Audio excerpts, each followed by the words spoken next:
రాష్ట్ర వ్యాప్తంగా పెండింగ్లో ఉన్న ఫీజు రియంబర్స్మెంట్ బకాయిలను రాష్ట్ర ప్రభుత్వం తక్షణమే విడుదల చేయాలని మాదిగా స్టూడెంట్ ఫెడరేషన్ నాయకులు డిమాండ్ చేశారు. ఈ మేరకు ఉస్మానియా యూనివర్సిటీలోని ఆర్ట్స్ కళాశాల వద్ద ఎంఎస్ఎఫ్ ఆధ్వర్యంలో నిరసన కార్యక్రమం చేపట్టారు. అనంతరం ఎంఎస్ఎఫ్ జాతీయ అధ్యక్షుడు చిప్పలపల్లి సోమశేఖర్ మాదిగా, రాష్ట్ర అధికార ప్రతినిధి కొమ్ము శేఖర్ మాదిగా మాట్లాడారు. తెలంగాణ రాష్ట్రంలో ఎస్సీ, ఎస్టీ, మైనారిటీ విద్యార్థులు ఉన్నత విద్య చదవకుండా కాంగ్రెస్ ప్రభుత్వం అడ్డుకుంటుందని మండిపడ్డారు. విద్యార్థుల జీవితాలతో రాష్ట్ర ప్రభుత్వం చెలగాటం ఆడుతుందని ధ్వజమెత్తారు.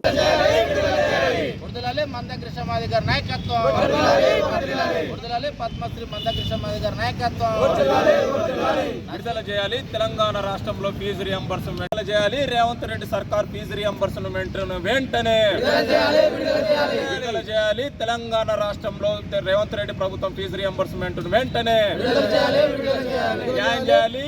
తెలంగాణ విద్యార్థి లోకానికి రేవంత్ రెడ్డి ప్రభుత్వం న్యాయం చేయాలి. తెలంగాణ విద్యార్థి లోకానికి రేవంత్ రెడ్డి ప్రభుత్వం నాయకత్వం బకాయిలను వెంటనే చెల్లించాలి. ఫీజు రియంబర్స్ బకాయిలను వెంటనే విడుదల. పద్మశ్రీ మందకృష్ణ మాది గారి నాయకత్వం. తెలంగాణ రాష్ట్ర ప్రభుత్వం ఫీజు బకాయిలు విడుదల చేయకపోవడమా? తెలంగాణ రాష్ట్ర ప్రభుత్వం 2 సంవత్సరాల ఫీజు రియంబర్స్మెంట్ విడుదల చేయకపోవడమా? దానికి కొన్ని ఉదాహరణలు కూడా చెప్తా. కొన్ని ఉదాహరణలు కూడా చెప్తా. చాలా వేధిస్తున్నారు ఈరోజు నిరుపేద విద్యార్థులని. తెలంగాణ రాష్ట్ర వ్యాప్తంగా ప్రైవేట్ యాజమాన్యాలు ఫీజు రియంబర్స్మెంట్ లేకపోతే ఒరిజినల్ సర్టిఫికేట్లు ఇవ్వట్లేరు. వాళ్ళు ఇవ్వట్లేరంటే ఒక అర్థం ఉన్నది, దాంట్లో గ్రహించవచ్చు. ప్రైవేట్ యాజమాన్యాలు కాబట్టి వాళ్ళకు ఏమంటారు, అలా చదువు చెప్పే ప్రొఫెసర్స్కో లెక్చరర్స్కో కొన్ని జీతాలు ఇవ్వాలి. టీచింగ్, నాన్ టీచింగ్ ఎంప్లాయీస్ అదే బిల్లులు అవి ఉంటాయి కాబట్టి వాళ్ళకు ఒక అర్థం ఉన్నది. వాళ్ళు ధర్నా చేస్తున్నారంటే ఈరోజు ప్రైవేట్ యాజమాన్యాలు ధర్నాకు దిగడానికి కూడా నువ్వే కారణం. ఆ ధర్నాకు దిగడం వల్ల ఎవరు నష్టపోతారు? ఇదే పేద విద్యార్థులు నష్టపోతారు. ఈరోజు నీ కొడుకో, నీ బిడ్డనో, లేకపోతే నీకు సంబంధించినటువంటి డబ్బులు ఉన్న పిల్లలు ఎవరు నష్టపోరు కదా. కాబట్టి ఈరోజు ముఖ్యమంత్రి రేవంత్ రెడ్డి ఖచ్చితంగా నిర్ణయం మార్చుకోవాలి. లేకపోతే మాత్రం ఈ విద్యార్థుల ఆగ్రహానికి గురికాక తప్పదు. మొన్న నేపాల్లో ఏం జరిగిందో మీరు చూసిరు. కాబట్టి తక్షణమే మీరు తీరు మార్చుకోవాలి. ఈ విద్యార్థులకు ఇబ్బంది పెట్టకుండా తక్షణమే ఫీజు రియంబర్స్మెంట్స్ విడుదల చేసి వాళ్ళకు అండగా ఉండాలని విజ్ఞప్తి చేస్తున్నా. ఇక ప్రధానంగా రేవంత్ రెడ్డి గారు మొన్న కాన్వకేషన్కి ఉస్మాన్ యూనివర్సిటీకి రావడం జరిగింది. ఆ రోజు ఆయన మాట్లాడిండు, తీపి మాటలు మాట్లాడిండు ముఖ్యమంత్రి గారు. ఈరోజు దళిత విద్యార్థులు, గిరిజన విద్యార్థులు నా రాకను ఎవరు అడ్డుకోలేదు, తెలంగాణ రాష్ట్రంలో ఉన్నటువంటి ఒక టీఆర్ఎస్ పార్టీ వాళ్ళకు సంబంధించిన నాయకులు మాత్రమే అడ్డుకున్నారని. నేను అవును, అభివృద్ధి కార్యక్రమాలు చేస్తే విద్యార్థులకు న్యాయం చేయాలని చూసినా మా పట్ల మీరు అండగా ఉంటే ఖచ్చితంగా స్వాగతిస్తాం.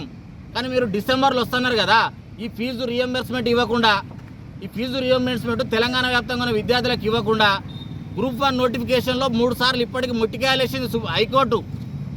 మీరు కొత్త నోటిఫికేషన్ ఇచ్చి పోస్టులు పెంచకుండా, ఆ గ్రూప్ 1లో ఎస్సీ వర్గీకరణ అమలు చేయకుండా మీరు ఉస్మానియా యూనివర్సిటీకి రాగలుగుతారా? ఉస్మానియా యూనివర్సిటీలో కూడా ప్రధానంగా మీ దృష్టికి తీసుకొస్తున్న రేవంత్ రెడ్డి గారు, మీరు డిసెంబర్లో వస్తుంటారు కాబట్టి మీ దృష్టికి తీసుకొస్తున్నా. నేను ఉస్మానియా యూనివర్సిటీలో ఈరోజు విద్యార్థులకు సంబంధించి ఒక అరాచకంగా ప్రిన్సిపాల్ వ్యవహరిస్తున్నారు. వాళ్ళు ఒక సామంత రాజులుగా వ్యవహరిస్తున్నారు. ఈరోజు ప్రిన్సిపాల్ నిజాం కాలేజ్ ప్రిన్సిపలే కావచ్చు, ఆర్ట్స్ కాలేజ్ ప్రిన్సిపలే కావచ్చు, సైన్స్ కాలేజ్ కావచ్చు, ఇళ్ళ లోపల ఉన్నటువంటి ప్రిన్సిపల్ చాలా అరాచకంగా ప్రవర్తిస్తున్నారు. మీరు చూడండి ఇగో ఎస్సీ వెల్ఫేర్ నుంచి కమిషనర్ ఆఫీస్,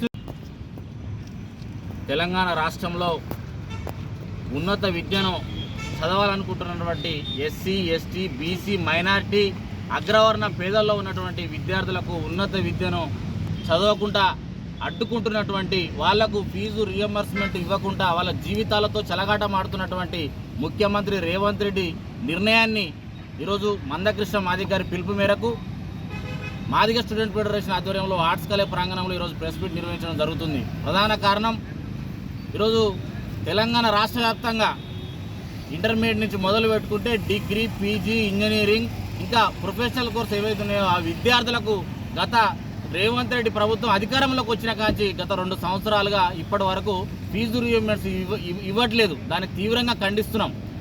ఈరోజు ముఖ్యమంత్రి రేవంత్ రెడ్డి గారు నేను ఒకటే అడగదలుచుకున్నా,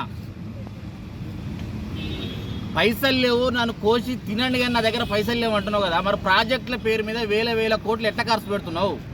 ఈరోజు మూసి ప్రక్షాళన పేరుతోని దాదాపు 1,00,000 కోట్లను ప్రకటించినావు, దానికి టెండర్లు వేసినావు. అదేవిధంగా 4th సీట్ అని దానికి 20 కోట్ల టెండర్లు వేసినావు. అదేవిధంగా ప్రాజెక్టుల పేరుతోని కమిషన్లు వస్తాయి కాబట్టి ప్రాజెక్టుల పేరుతోని దానికో కొంత లక్షల కోట్ల ఏమంటారు 7,000 కోట్ల టెండర్లు వేసినావు.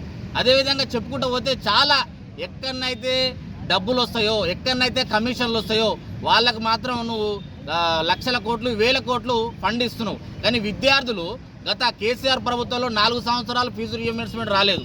ఇప్పుడు మీరు వచ్చిన కాంచి 2 సంవత్సరాల నుంచి ఫీజు రీయింబర్స్మెంట్ రాలేదు అంటే మీరు ఇవ్వట్లేరు.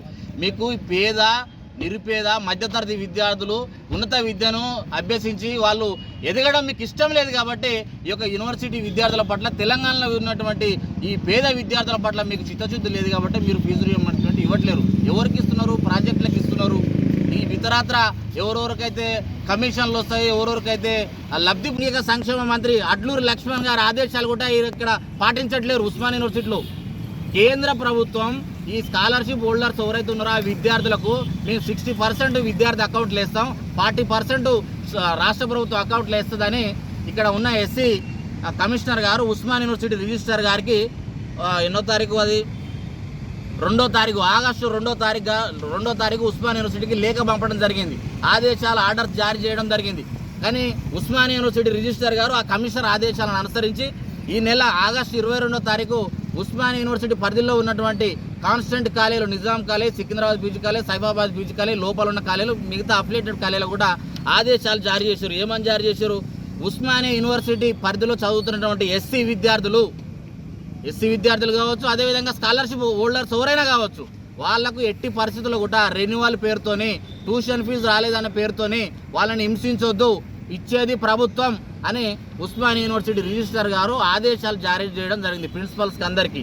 కానీ ఈ రిజిస్టర్ ఓయూ రిజిస్టర్ గారి ఆదేశాలని పట్టించుకోకుండా యూనివర్సిటీలో ఉన్నటువంటి కొంతమంది ప్రిన్సిపల్స్, ఇది ఆర్ట్స్ కాలేజ్ ప్రిన్సిపల్ ఇచ్చినటువంటి సర్క్యులర్ ఏమిచ్చిండు? Arts college principal regular PG students regular and self finance promoted to second year. అంటే ఇక్కడ ఉస్మానియా యూనివర్సిటీలో పీజీ చదువుతున్నటువంటి ఫస్ట్ ఇయర్ విద్యార్థులు సెకండ్ ఇయర్లో ప్రమోట్ కావాలంటే ఖచ్చితంగా మీరు ట్యూషన్ ఫీజు కట్టాలి, అదేవిధంగా రెన్యువల్ చేసుకోవాలని అతను సర్క్యులర్ తీయడం జరిగింది. దీన్ని తీవ్రంగా మేము ఖండిస్తున్నాం. ఎందుకంటే అసలు ఉస్మానియా యూనివర్సిటీ అనేది ప్రభుత్వ యూనివర్సిటీనా లేకపోతే ప్రైవేట్ యూనివర్సిటీనా? ఇప్పుడు ప్రైవేట్ యాజమాన్యాలు డొనేషన్ వసూలు చేస్తున్నాయి. అదేవిధంగా ఏదైనా ఎంప్లాయీస్ పిల్లలు ఉన్నా, మేనేజ్మెంట్ సీట్ ఉంటే వాళ్ళు ఫీజులు వసూలు చేస్తారు. ఇక్కడ ఉస్మానియా యూనివర్సిటీ అనేది విద్యార్థులు ఎంతో మేధాశక్తి పెట్టి వాళ్ళ శ్రమను దారపోసి ఇక్కడ ర్యాంకులు సాధించి ఆ అడ్మిషన్లు పొందితే మీరు సెకండ్ ఇయర్ ప్రమోట్ కావాలంటే ట్యూషన్ ఫీజు, కాలేజ్ ఫీజు కట్టమంటారు. ఇప్పటివరకు ఎక్కడ లేదు. మేము ఉస్మానియా యూనివర్సిటీలో చదివినాం, మేము నిజాం కాలేజీలో చదివినాం, మేము సైబాబాద్లో చదివినాం, మేము సికింద్రాబాద్లో చదివినాం. కానీ ఏంది విద్యార్థుల్ని ఇంత ఇబ్బంది పెడుతురేంది? రియంబర్స్మెంట్ విషయంలో ఎందుకు ఇంత నిర్లక్ష్య మోసపూరిత వైఖరిని ప్రకటించింది? ఎందుకు ఇంత నిర్లక్ష్యపూరిత వైఖరిని అవలంబిస్తుంది? కాబట్టి తక్షణమే రేవంత్ రెడ్డి ప్రభుత్వం ఫీజు రియంబర్స్మెంట్ ఇవ్వాలని, ఇవ్వకపోతే రాష్ట్ర ప్రభుత్వంతో ఇవాళ మందకృష్ణ మాదిగ గారి నాయకత్వంలో ఎంఎస్ఎఫ్ తాడో పేడో తేల్చుకోబోతుంది. ప్రత్యక్ష పోరాటానికి సిద్ధపడతా ఉన్నామని చెప్పి ఈ సందర్భంగా తెలియజేస్తూ ఉన్నాం. అదేవిధంగా ఏదైతే గ్రూప్ 1 నోటిఫికేషన్ ఉన్నదో ఆ గ్రూప్ 1 నోటిఫికేషన్లో అడుగడుగున ప్రిలిమ్స్ కాంచెలు మొదలు పెడితే ఇవాళ మెయిన్స్ ఎగ్జామ్స్ జరిగినంత వరకు కూడా అడుగడుగున అందులో అవకతవకలను లేకుంటూ కోట్ల రూపాయలకు పడగనెత్తుతూ అమ్ముకుంటూ ఇవాళ పేద విద్యార్థులు, నిరుద్యోగుల జీవితాలతోటి ఇవాళ తెలంగాణ నిరుద్యోగ లోకంతో ఆడుకుంటుంది రాష్ట్ర ప్రభుత్వము. కాబట్టి తక్షణమే గ్రూప్ 1 నూతన నోటిఫికేషన్ ఇవ్వాల్సిందిగా ఇవాళ మందకృష్ణ మాదిగ గారి తరఫున మేము డిమాండ్ చేస్తూ ఉన్నాము. ఇవాళ మెయిన్స్ మాత్రమే కండక్ట్ చేయడం కాదు, గ్రూప్ 1 నూతన నోటిఫికేషన్ రీనోటిఫికేషన్ చేయాలని చెప్పి ఎంఎస్ఎఫ్గా పిలుపునిస్తూ ఉన్నాం. ఇవాళ సాంఘిక సంక్షేమ హాస్టల్లే కానీ, బీసీ కానీ, ఎస్టీ కానీ, మైనారిటీ హాస్టల్లో తీవ్రమైనటువంటి సమస్యలు ఉన్నాయి. ఇవాళ 100 మంది విద్యార్థులు ఉండే కాడ విద్యార్థుల సంఖ్య పెరగడంతో 400 మందిని 500 మంది విద్యార్థులను కుక్కుతా ఉన్నారు. ఇవాళ 90% పైగా హాస్టల్స్ అన్నీ కూడా అద్దె భవనాలే. ఇవాళ యజమానులకు రెంటు కట్టలేని పరిస్థితుల్లో, అదేవిధంగా అక్కడ ప్రైమరీ వసతులు ఇట్లా సర్క్యులర్ల పేరుతోని ఎంత ఇబ్బంది పెడుతున్నారు. ప్రధానంగా రాష్ట్ర ప్రభుత్వ ఆధీనంలో ఉన్నటువంటి హైయర్ ఎడ్యుకేషన్ కావచ్చు, టెక్నికల్ ఎడ్యుకేషన్ కావచ్చు, సుప్రీంకోర్టు కావచ్చు, హైకోర్టు కావచ్చు, చాలా గైడ్ లైన్స్ ఉన్నాయి. విద్యార్థులని స్కాలర్షిప్ రాలేదనే పేరుతో, స్కాలర్షిప్ హోల్డర్స్ గురించే మాట్లాడుతున్నాను నేను, స్కాలర్షిప్ రాలేదనే పేరుతో వాళ్ళ ఒరిజినల్ సర్టిఫికేట్లు ఆపడానికి వీలు లేదని చాలా ఆదేశాలు ఉన్నాయి. ఈరోజు రాష్ట్ర ప్రభుత్వంలో విద్యాశాఖ మంత్రిగా ఉన్నటువంటి రేవంత్ రెడ్డి నీ మాటని టెక్నికల్ ఎడ్యుకేషన్ కమిషనర్ దేవసేన గారు కూడా నేను విజ్ఞప్తి చేస్తున్నా. అదేవిధంగా యోగిత రాణా గారు ప్రిన్సిపల్ సెక్రటరీ కూడా మీకు విజ్ఞప్తి చేస్తున్నాం, మీ ఆదేశాలు ఉస్మానియా యూనివర్సిటీలో అమలు చేయట్లేరు. మీరు దీన్ని తీసుకోండి, మీరు దీన్ని సుమోటోగా తీసుకోండి, అధికారులు ఎవరో సర్క్యులర్ జారీ వాళ్ళ మీద చర్యలు తీసుకోండి. ఎందుకు ఈ ఆదేశాలు? మీరేమో సర్టిఫికెట్లు ఆపొద్దని చెప్తుంటే ఈ విద్యార్థి ఆదిత్య అనే విద్యార్థి సికింద్రాబాద్ పీజీ కాలేజీలో మొన్ననే డిగ్రీ అయిపోయింది ఈపీపీ. అతనికి 6,000 డ్యూ ఉందని ఒరిజినల్ సర్టిఫికేట్లు ఇవ్వట్లేరు. ఫస్ట్ ఇయర్ స్కాలర్షిప్ వచ్చింది, సెకండ్ ఇయర్ స్కాలర్షిప్ వచ్చింది, ఫైనల్ ఇయర్ కొంత పెండింగ్ ఉంది, గవర్నమెంట్ రిలీజ్ చేయాలి. దీన్ని ఇబ్బంది పెడుతూ అరాచకం సృష్టిస్తూ బాగా టార్గెట్ చేసి పేద విద్యార్థుల్ని ఉన్నత విద్య అభ్యసించకుండా ఆర్ట్స్ కాలేజ్ మెట్లెక్కితే మీరు ఫీజు రెన్యువల్ చేసి మీరు ఫీజు ట్యూషన్ ఫీజు కట్టే మీరు రావాలంటారు. ఇది ప్రైవేట్ యూనివర్సిటీ కాదు, ఇది ప్రభుత్వ యూనివర్సిటీ. ఇది ప్రైవేట్ యూనివర్సిటీ కాదు, ఇది ప్రభుత్వ యూనివర్సిటీ. అందరూ మన కన్వీనర్ కోటాలో వచ్చారు. కన్వీనర్ కోటాల ర్యాంకులు సాధించి ఇక్కడ అడ్మిషన్లు పొందారు. మేనేజ్మెంట్ కోటా బాధితులు ఎవరు లేరు కాబట్టి